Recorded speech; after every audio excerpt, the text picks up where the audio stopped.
স্বচ্ছ ভাৰত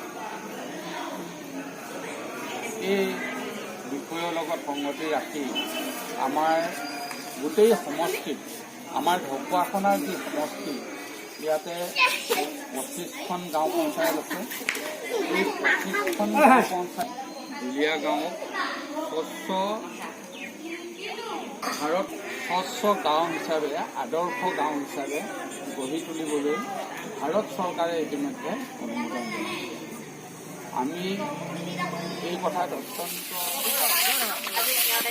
আজি আমি হৈছে না আজি আমি 13 নৱেম্বৰ 2019 তাৰিখ বুধবাৰে সজোৱা মহিলা সমিতি যুৱ সংঘ আৰু গাঁও উন্নয়ন সমিতিৰ সৌজন্য মহাত্মা গান্ধী স্বচ্ছ অভিযান আৰম্ভ কৰিছোঁ আৰু এই কাৰ্য আমি একেৰাহে কৰি আছোঁ। ইয়াৰ আগতেও কৰিছোঁ, এতিয়াও কৰিছোঁ। গতিকে আমাৰ বহুতো পুৰুষ মহিলা ইয়াত গোট খাই আমি প্ৰথম গাঁৱৰ ৰাস্তাটো চাফা কৰিছোঁ।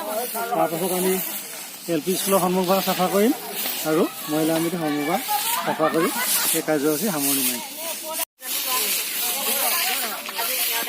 আজি আমি হৈছে না আজি আমি 13 নৱেম্বৰ 2019 তাৰিখ বুধবাৰে সজোৱা মহিলা সমিতি যুৱ সংঘ আৰু গাঁও উন্নয়ন সমিতিৰ সৌজন্য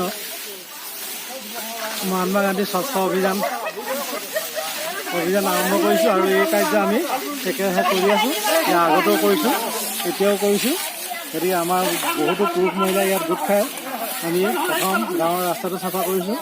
তাৰপাছত আমি LP স্কুলৰ সন্মুখভাগ চাফা কৰিম আৰু মহিলা সমিতিৰ সন্মুখভাগ চাফা কৰি এই কাৰ্যসূচী সামৰণি মাৰিম।